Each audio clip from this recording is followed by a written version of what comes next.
This meeting is being recorded. Okay, well, first of all, welcome everybody to the Forbes School of Business and Technology at Ashford University SHRM Chapter's quarterly webinar.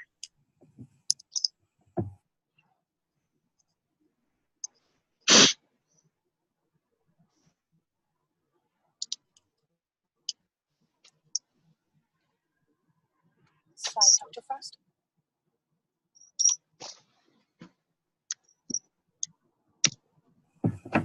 Sorry, it's for some reason it locks up.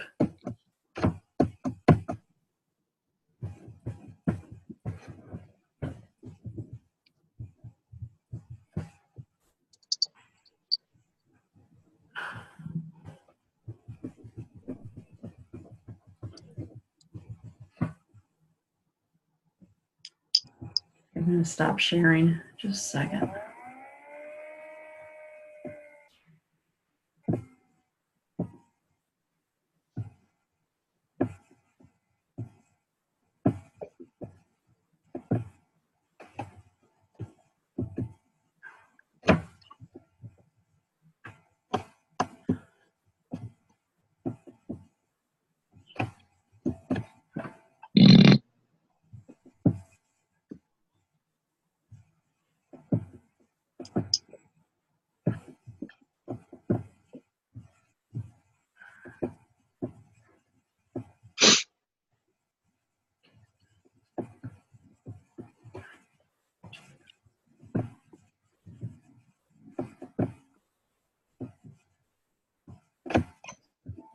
There.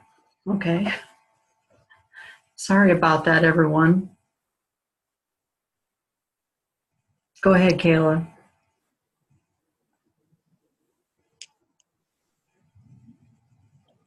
We need the screen up. Again, though, welcome everybody. I'm Kayla O'Leary. I'm the president of the SHRM chapter, and I'm very excited to be here with you all today with Grace Williamson, our speaker.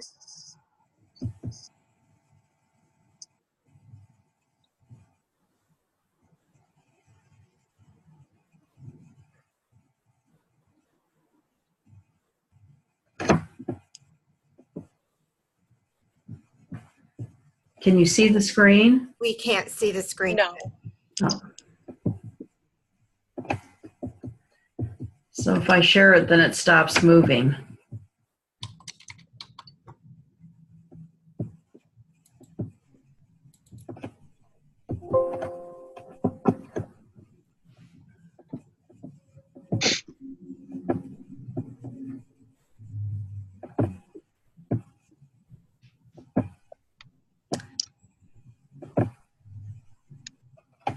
Okay, can you see that? Yes, I can see that. Okay, to let me move it when it's in this view. Okay, well, this screen, everybody, I'll go ahead and continue, is a notice that participation is voluntary, and all the participants should acknowledge and understand that Ashford University will be recording this presentation. This is a consent that you are willing to participate, and just know and understand that Ashford will be using this for educational, promotional, and commercial purposes. By participating in this meeting, you are agreeing to the above statements that you see on your screen.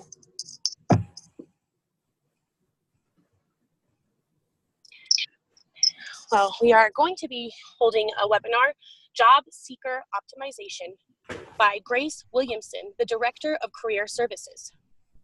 I am Kayla O'Leary again, SHRM Chapter President. Joining us is Narcissa Turner, SHRM Chapter Vice President, along with faculty advisors, Dr. Katie Thury, Program Chair, Leah Westerman, JD Core Faculty, and Dr. Catherine Frost, Associate Faculty.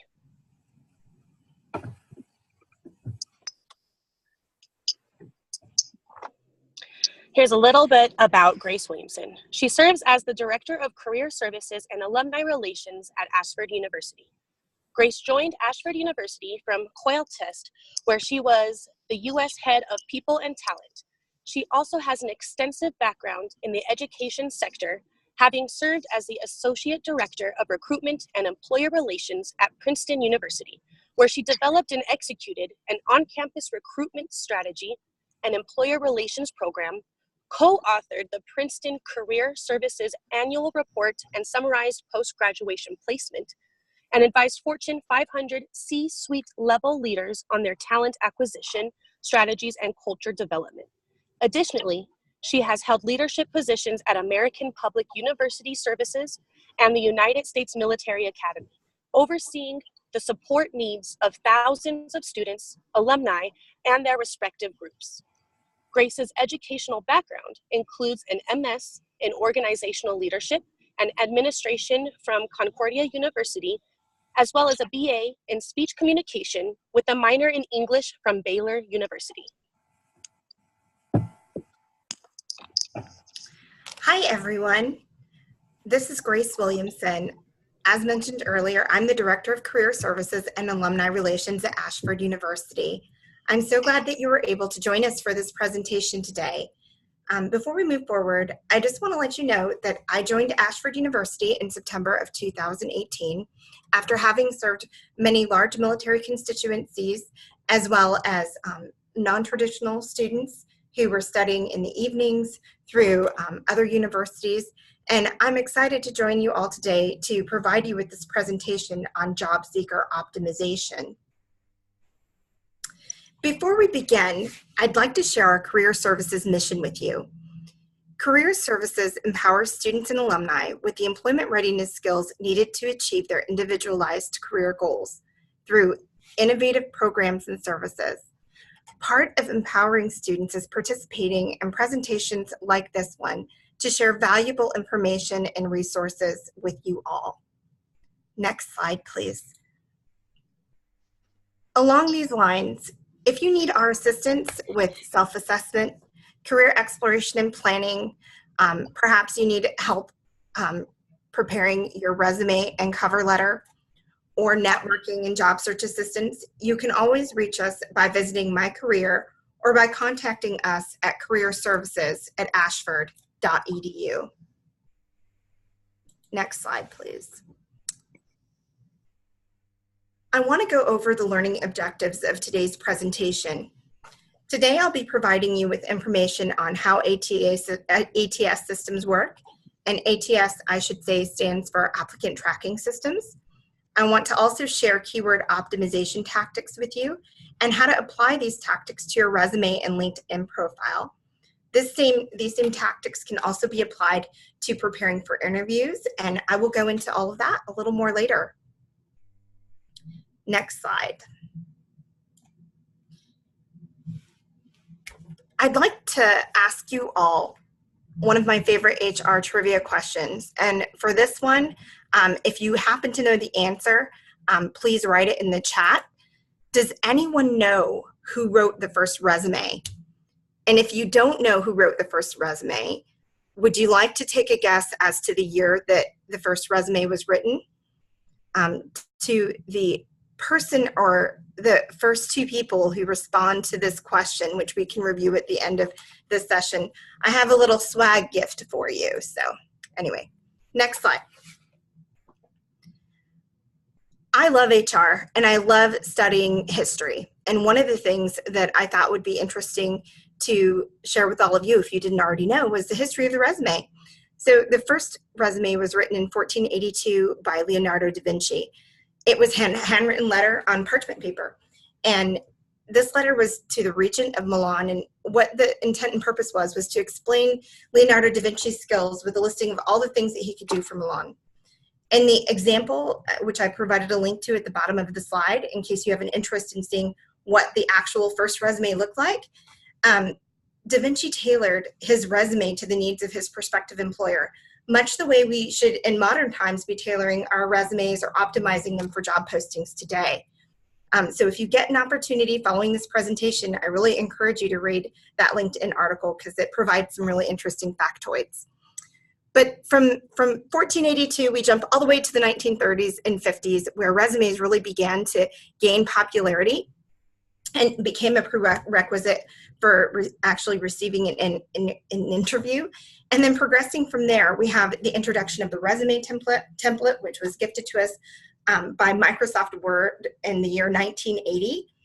Bringing us to present day, there was the establishment of many major job boards in the 1990s, from LinkedIn's founding to the actual introduction of profiles in 2006, which in some cases, as recruiters are more prominently recruiting on LinkedIn, has seen the profile become the de facto resume. Next slide, please. Now that I've shared with you the history of the resume, I'd like to move on to resume optimization. Given that you're all members of the SHRM chapter, I'm going to make the assumption that many of you have a fairly good idea of what applicant tracking systems do. And my apologies, I forgot to say, next slide, please. ATS systems, so applicant tracking systems, which I'm going to abbreviate to ATS systems, are looking for keywords and key phrases throughout your resume. ATS systems work like spam filters. They filter content that may not be relevant to the job for which you're applying. Understanding that irrelevant information is going to be stripped from your resume and will affect your overall ATS score further highlights the importance of tailoring your resume to the job for which you're applying. And then, of course, optimizing your resume with keywords from the job posting. Next slide, please. I want to go through just a 6-step resume parsing process. I developed this slide so that those of you that aren't familiar with this process can review it in greater detail. In summary, what you'll find is that once you submit your resume, the information you provided is extracted and parsed into categories such as work experience, skills, and education. Many applicant systems score resumes according to the number of occurrences of keywords, phrases, and terms that are listed in the job posting. I think having an understanding of this process will better motivate you to really want to optimize your resume and include keywords. And so I'm going to share with you a little bit more about the process of optimizing your resume. And many of the tactics that I'm sharing can also be applied to your LinkedIn profile. Next slide, please. It's really important that as you're beginning your job search, that you try to hone in on one position or similar position titles in order to maximize the power of keyword optimization. Understanding that many of us have multiple different verticals from which we've worked throughout our work history, and we might be targeting a couple of different types of opportunities. You want to group them in the two that are most similar. So maybe you have program management and project management experience, and you would be interested in pursuing either of those types of roles. Those would be two great types of positions to put together.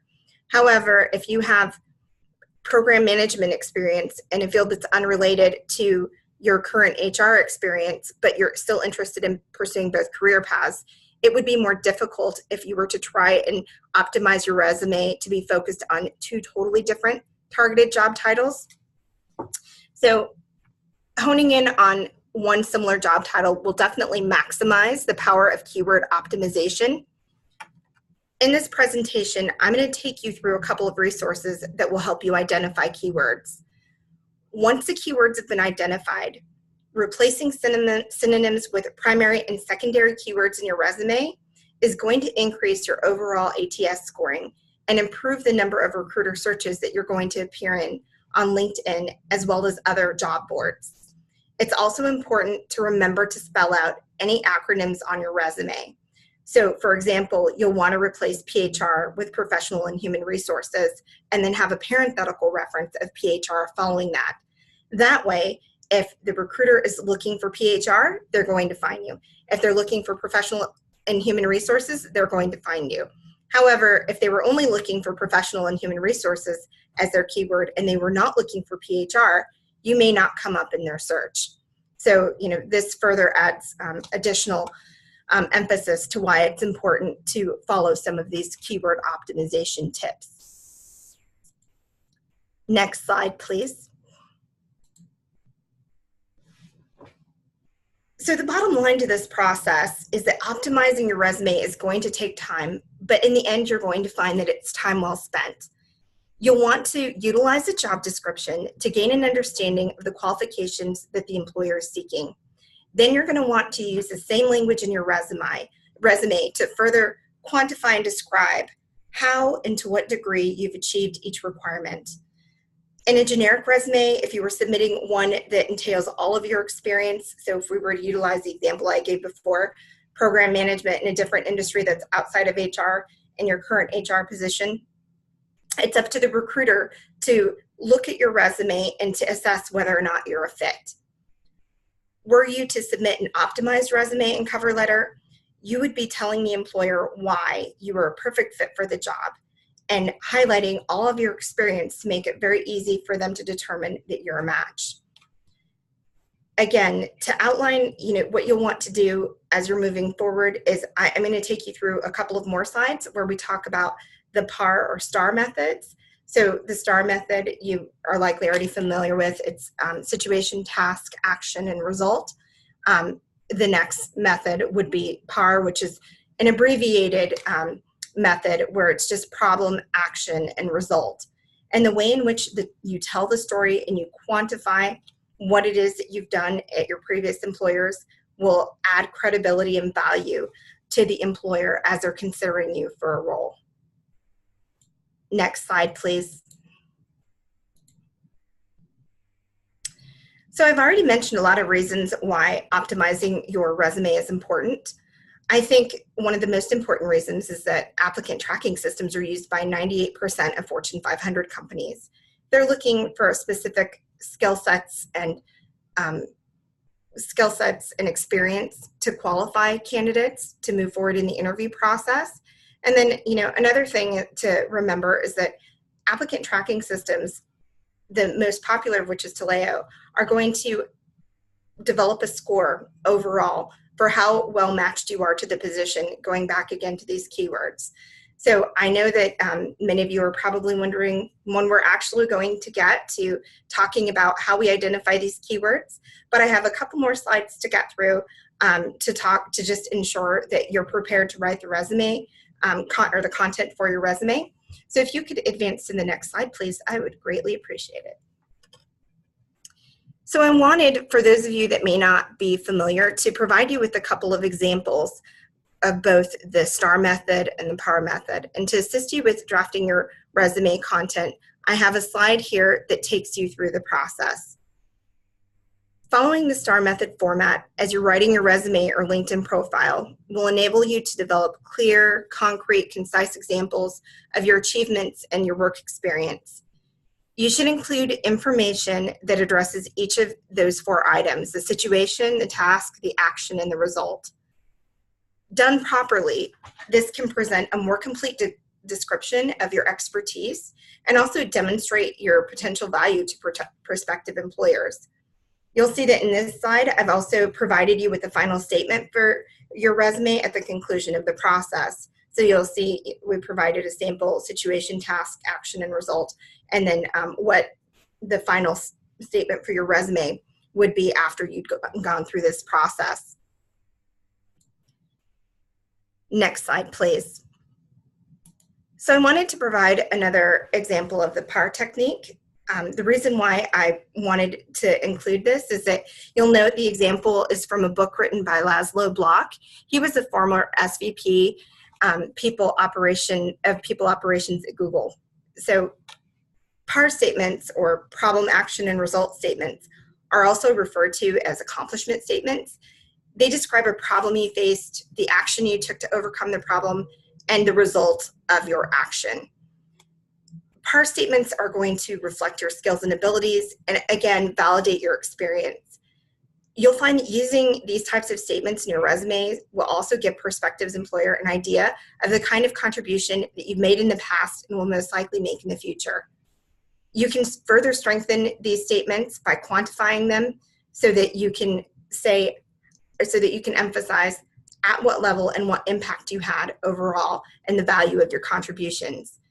So when you go back and take a look at this example, you'll see that the original statement did not have any type of quantifying measurement, where in the revised statement, it's absolutely more powerful because they list a 12% improvement and they quantify how they improved the original process. Next slide, please. One of the things that is important to consider are optimized fonts for applicant tracking systems. So I thought it would be useful to assist you in selecting a font for your resume for those that are going to be submitted through applicant tracking systems. Sans serif fonts are preferred by ATS systems. I provided you with suggestions of which fonts are best to use, as well as those you should avoid. Again, as I mentioned, sans serif fonts, I included a little graphic here because I know that not everyone might not be familiar with what a serif is. So you can see the little tails on the end of the T. That's the serif. And it can make applicant tracking systems sometimes have difficulty picking up those more complex characters. So the simplest characters are the ones that I recommend that you utilize. And again, studies have shown that font size 11 received more interviews than any other size for those resumes that went through applicant tracking systems. Next slide, please. Since I shared with you information on the best fonts for applicant tracking systems, I thought it would also be helpful to share with you which fonts are best for printed resumes. Now, while some of this is preference-based, there have been studies and surveys done to show which ones receive more interviews. So I've included some examples here of popular font choices.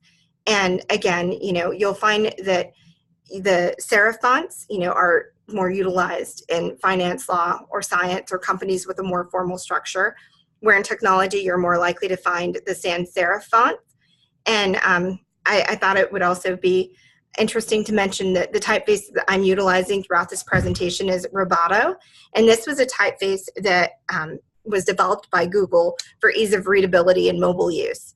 And it's very effective going through applicant tracking systems as well. Next slide, please.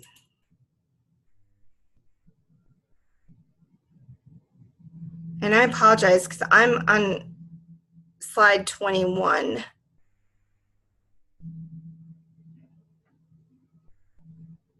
All right.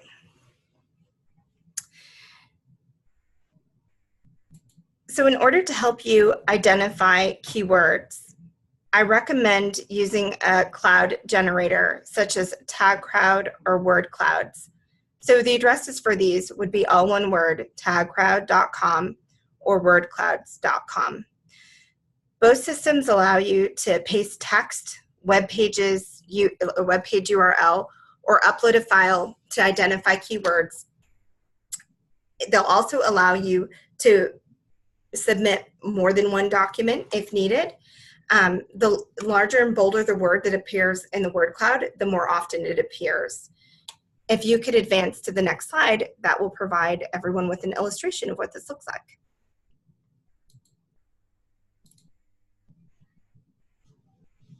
So here's a representation of what the output looks like. TagCrowd allows you to select multiple languages to improve accuracy where word cloud does not. I'm assuming that the majority of you will be looking for jobs utilizing English, so this shouldn't be an issue. But for anyone who is bilingual and utilizes that as part of their job and might be looking at job postings in other languages, being able to select multiple languages would be very helpful. While word cloud is not able to do multiple languages, the one thing that it does allow you to do is it has a feature where it allows you to change the font color, cloud shape, and the size of the text. So you can kind of see, in this example, I've taken the same job posting for duties and responsibilities. I've input it in both keyword optimization word cloud generators, and this is the result. While it may be a little bit small for you to see up close, within TagCrowd next to each word, there is a number in parentheses, and that's the number of times that that word appeared in the job posting. In word clouds, you have the same capability, but after you generate your word cloud, it's from a drop-down where you can save a list. So it would tell you the same thing, but it would just list the words in a hierarchy of which ones appeared most often to least often. But again, you'll see that there are larger words within this word cloud that are bolder on the word cloud side as well as TagCrowd. And the bolder and larger the word, the more often it appeared in the posting. I recommend using word cloud generators to identify keywords in job postings. You can also use it to compare your LinkedIn profile with an interviews profile to identify commonalities between the two of you prior to an interview, or even with an organization's mission statement. Utilizing the feature in this way can help you tell your stories in a more tailored way when you go into interview with the organization, and to ensure that you're using the right language and keywords as you're speaking with that employer. Next slide, please.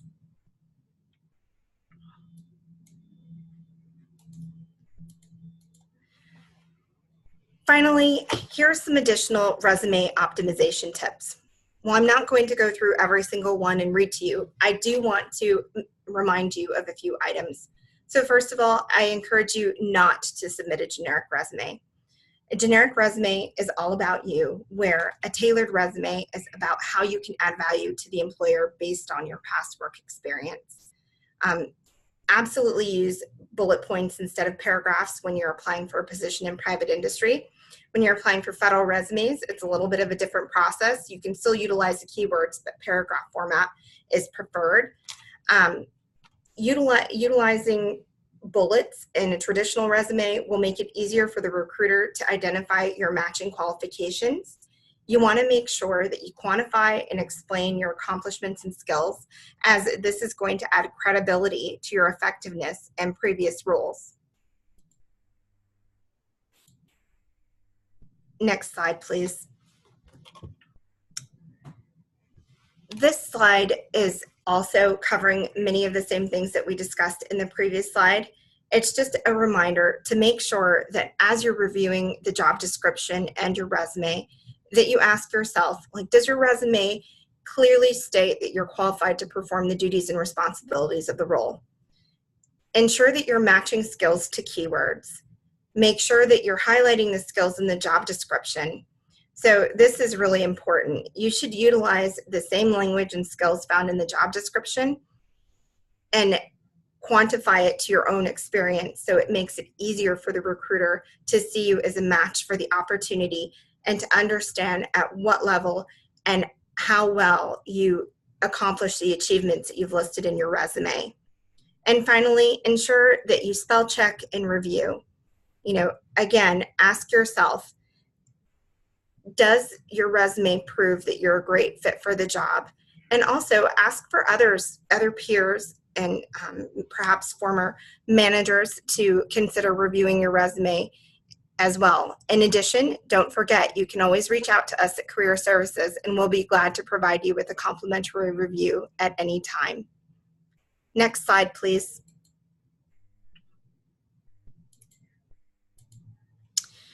On this slide, you're going to find many suggestions for ATS practices.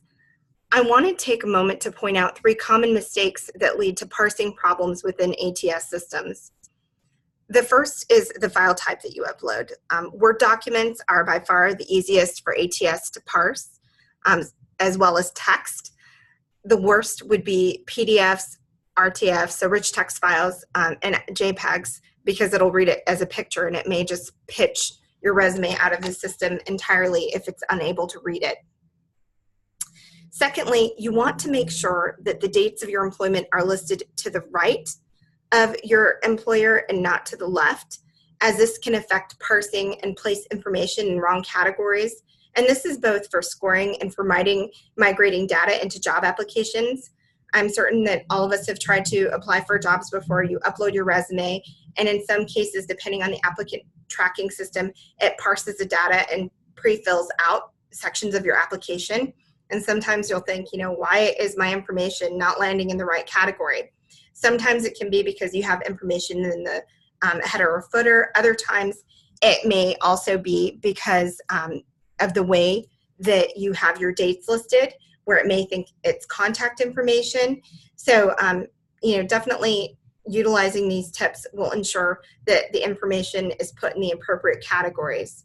And then finally, as I've said a couple of times already in this presentation, but I can't say it enough, it's really important to spell out acronyms, add the parenthetical reference, and then spell check before ever submitting to an ATS to ensure that the correct keywords are picked up by the system.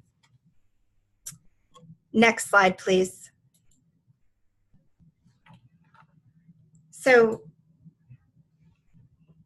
many of the techniques that I have shared can also be incorporated into your LinkedIn profile. So what I'm going to do is I'm going to spend the remainder of my presentation time with you discussing LinkedIn optimization. Next slide, please.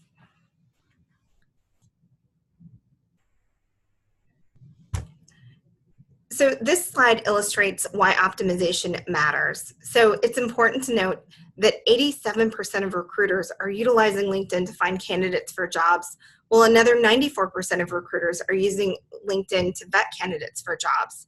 So what this means is that if a LinkedIn recruiter doesn't have a LinkedIn recruiter seat to post jobs and to accept applications, they may be receiving your resume through their applicant tracking system. And then to validate your skills and credentials and everything that you've shared as a qualified candidate, they may be looking at your LinkedIn profile to see what type of endorsements you have, to cross-check whether dates of employment that you listed on your resume are the same as your profile. So you definitely want to make sure to have both of these completed. Why does this matter? Well, again, what we're seeing is that an optimized profile on LinkedIn leads to higher number of searches. So it's important that your profile be complete. Were you to have a complete profile, you end up having 132% increase in LinkedIn profile views, and you'll appear 3 times as often in search appearances. So something to consider as you're putting the time in to customize, optimize, and tailor your LinkedIn profile. Next slide, please.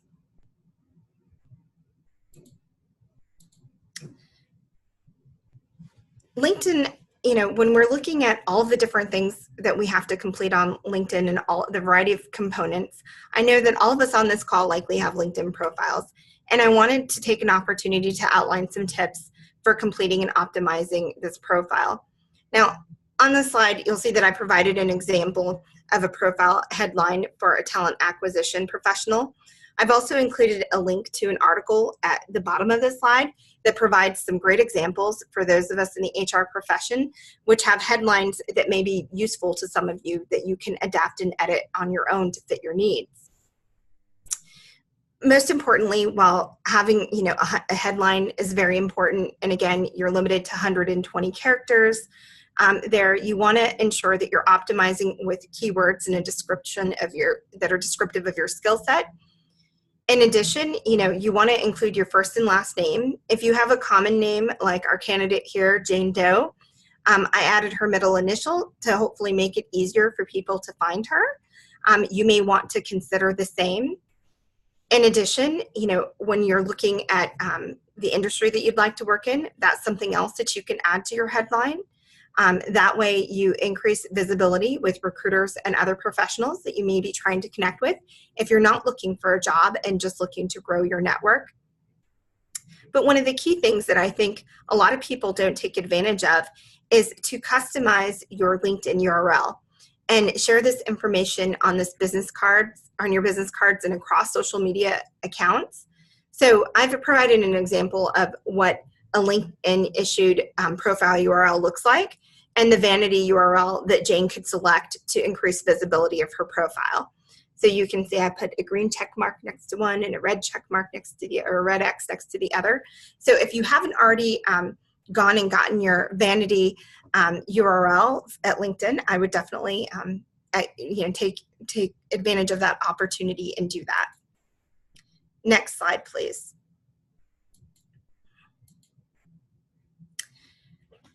So the next things that I want to talk about are listed here on this slide. So I don't know if all of you were aware of this, but LinkedIn users with profile pictures will receive 14 times more profile views, making it essential to upload a professional photograph. The best photographs that make the most use of the frame, meaning that they're capturing the person, it's a true headshot, and it includes an authentic depiction of what the person looks like in real life.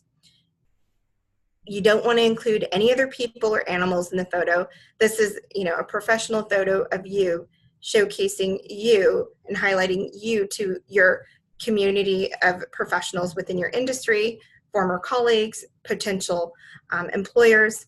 So you want to keep that in mind. For your summary, which is the next section, item number 6, I'm sure that at this point in the presentation, you already realize this, but optimizing your profile with keywords, soft skills, hard skills, and competencies are critical for increasing the number of profile views by both recruiters and others that you'd like to invite to join your network. Again, remember that 66% of companies are going to hire based on experience. So you want to make sure that your experience section is completed and that you've also optimized this section of your resume. And then when considering skills and endorsements, you'll find that the validation of skills and achievements by peers, former managers, and colleagues will add credibility. So you want to invite others to take a look at your profile and provide you with endorsements. And although I didn't include it on this slide, I will tell you that there is a website, which is endorser.org, which I have provided to other people in the past when I've asked them to write me an endorsement, which is an endorsement generator. So you can put in a person's gender, the field that they're in, and then it generates different types of endorsements. So it's less writing that the person will have to do for you. Next slide, please.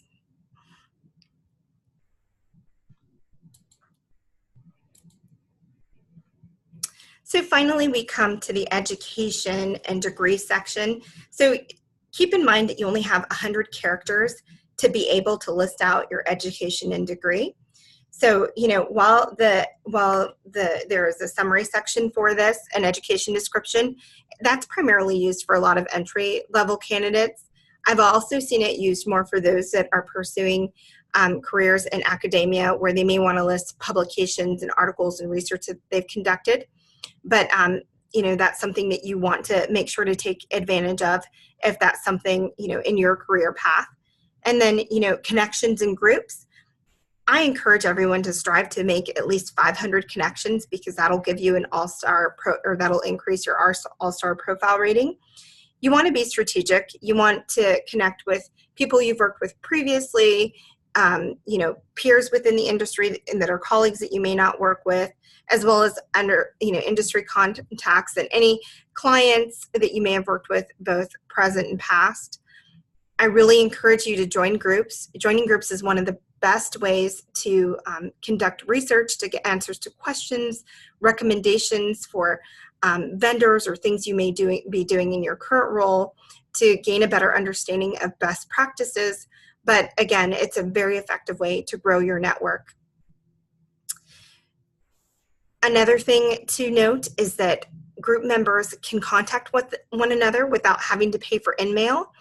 And so again, if you are looking at working for one particular company and you see that there are a couple of people that you think that you either know or think that you will be interviewing with, it never hurts to conduct a trend analysis to see of all the companies that you're applying for, what groups do most of the recruiters belong to, or do most of the hiring managers belong to, and to also join those groups as well. So when you're putting in all this time and you're going through this LinkedIn profile optimization, realize that you're giving yourself a huge advantage, because only 51% of LinkedIn users have 100% completed profiles. What that means is you're improving your chances of being included in LinkedIn searches by the completeness of your profile. So completed profiles are 40% more likely to receive opportunities through LinkedIn than those that are not. Now, I've also provided an all-star rating checklist for you to have so that you can utilize this as you're going through your LinkedIn profile optimization process. So, you want to make sure that you have your current position with the descriptions completed. You want to have at least, your past 2 positions in addition to your current role. Ensure that you complete the education section. And for most of us, that'll just be the university degree and, years year that we completed it, or you can leave that information off. You will have to include a minimum of 3 skills, a profile photo, and at least 50 connections. And completing this checklist of items will ensure that you appear in LinkedIn search results more often than you would were you to have an incomplete profile. But that concludes my presentation. I did want to offer up a couple of other insights. In career services, and unfortunately I was not able to add a slide in, we've just purchased a license for a new resume and LinkedIn profile optimization tool. And you can find this at jobscan.co. What this will do is this will allow us to, and you can also do this independently on the free version, but you will not receive all of the benefits that you would coming through our office. But coming through our office, we would be able to provide you with a report. So you would need to provide us with your one target job description, in addition to your a link to your LinkedIn profile, as well as a copy of your resume. And we'd be able to run these through the job scan system, and it will make recommendations for core competencies, soft skills, hard skills, as well as identify keywords and suggest synonym keyword changes throughout both your LinkedIn profile and resume to make all of this entire process a little bit easier for you. We will be sending students and alumni information in the coming weeks, encouraging you all to try out this new platform. You should also be able, by the end of next week, be able to connect to a widget within the My Career platform, which you can access through campus. But that concludes my presentation, and I'm happy to take any questions you may have.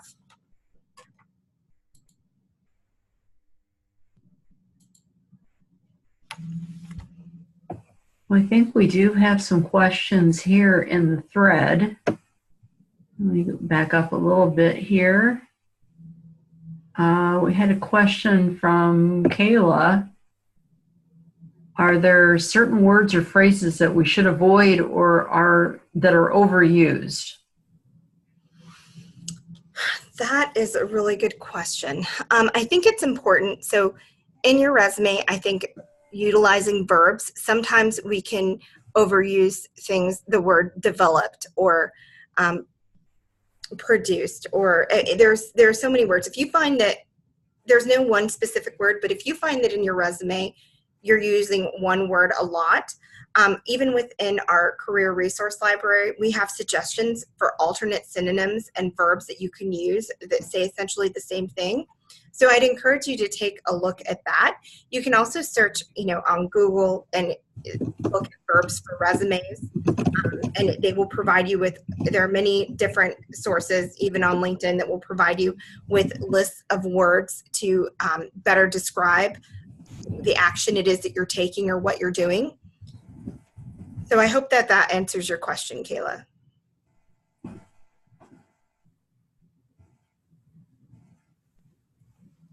Okay, and we had just a little discussion here about recruiters using Facebook versus LinkedIn. Was it a specific question or just? Yeah, do you have any thoughts on that? Well, I think more and more we're going to see social media crossing over. I mean, so LinkedIn has definitely, they have a niche area, and they've developed this platform that I think they're always going to be at the forefront and the leading provider of information. However, not only with Facebook, there's also another platform in the marketplace which is gaining market share in the university level. And what they're doing is they're trying to evolve it into kind of a combination of information you'd put on Facebook or Instagram as well as LinkedIn. So I think that there are a number of, platforms are always going to be look at different ways that they can engage their population and add value. So it doesn't, there's also funds to be generated off of Facebook from, utilizing all of the data that they have to recruit talent. But I think, at this point in time, when you look at where the majority of job seekers and professionals reside, it's going to be on LinkedIn as far as utilizing it as a, job search or professional networking tool. But I do think that, it is being utilized more by recruiters than it was in the past because it wasn't available. Okay, and I've got a question here before I open it up to the group about your presentation about what website. I'm going to be going over that here in our wrap-up slides. Jeff, just so you all know, we will be posting a recording of the presentation and the PowerPoint itself on our SHRM website. And that's here in these last couple slides. I'll just go through these real quick. And that'll be in the PowerPoint.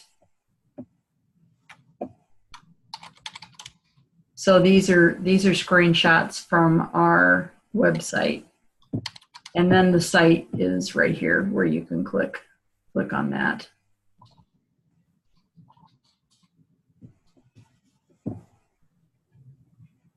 You can, and here's our email right here in the little notes box.